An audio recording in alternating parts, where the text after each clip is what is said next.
Que está ao meu lado, mais uma vez, Gabriel Monteiro, nosso analista de economia, como prometido, trazendo para vocês um pouco da expectativa para o que acontece em Londres, reunião entre representantes dos governos dos Estados Unidos e da China. Qual que é a pauta? Guerra tarifária. A gente tem aí uns acenos, Gabriel Monteiro, uma trégua entre os dois países, porém, nos últimos dias, um novo tensionamento. O que a gente pode esperar dessas negociações? Vamos lá, de onde veio esse tensionamento, essa troca de farpas? O próprio Donald Trump fez um post na sua rede social, que parece ser o canal oficial de comunicação do presidente dos Estados Unidos. Ele disse o seguinte: é muito difícil negociar com Xi.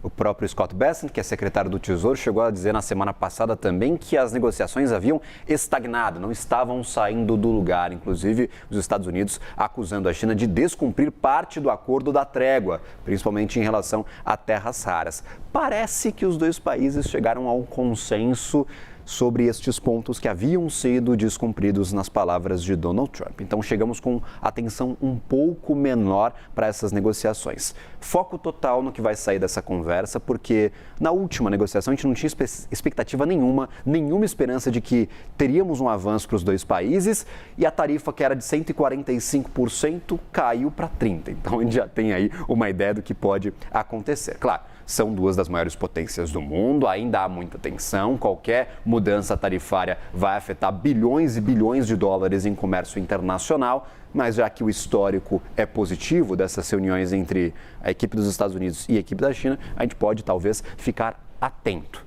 A tendência é que a gente ainda demore um pouquinho para chegar em um acordo. Acho difícil que a China seja o primeiro país a fechar um acordo com os Estados Unidos definitivamente. É o principal rival comercial dos Estados Unidos nessa disputa por negociações internacionais. Exatamente. O principal alvo de Donald Trump, as primeiras tarifas impostas pelos Estados Unidos. Donald Trump falava de México, falava de Canadá, mas o primeiro país atingido por tarifas foi a China. E a grande leitura desde o começo deste ano é que a gente podia ter negociações em outros países, mas para a China as tarifas seriam mantidas. Hoje são de 30%, maiores do que praticamente todos os outros países, os outros parceiros comerciais dos Estados Unidos. Não dá para esperar também muito avanço, que as tarifas serão zeradas novamente. A percepção é de que essas taxas que foram impostas podem cair um pouco, mas elas vão continuar incomodando o governo chinês. E do lado contrário, aí a China tem muito espaço para negociar, porque tem uma balança muito favorável com os americanos e com outros grandes parceiros comerciais. Então, as tarifas não devem cair, mas a gente deve ter avanço em outros setores, Carol.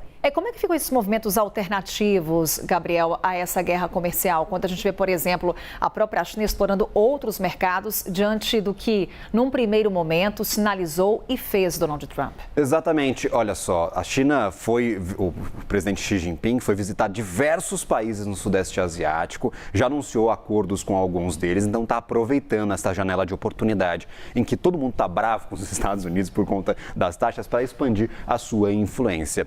Aumentou a influência no Sudeste Asiático, faz pressão para aumentar a influência aqui no Brasil e na América Latina. Inclusive, nós tivemos um salto na importação de produtos chineses nestes últimos meses, matéria que era destaque alguns dias atrás no site da CNN Brasil. Então, a China está aproveitando este espaço. Quanto mais, talvez, tensão durar, quanto mais tempo de guerra comercial nós tivermos, a China pode ter, claro, este espaço para manobrar. Mas ter uma barreira nos Estados Unidos não é nada favorável para as contas públicas chinesas. Então, a gente tem esses dois lados da balança. Dura bastante, tem janela de oportunidade para a China, mas, ao mesmo tempo, a balança comercial pode sofrer um pouco. A ver o que sai dessa conversa, dessa reunião em Londres. Obrigada, Gabriel Monteiro.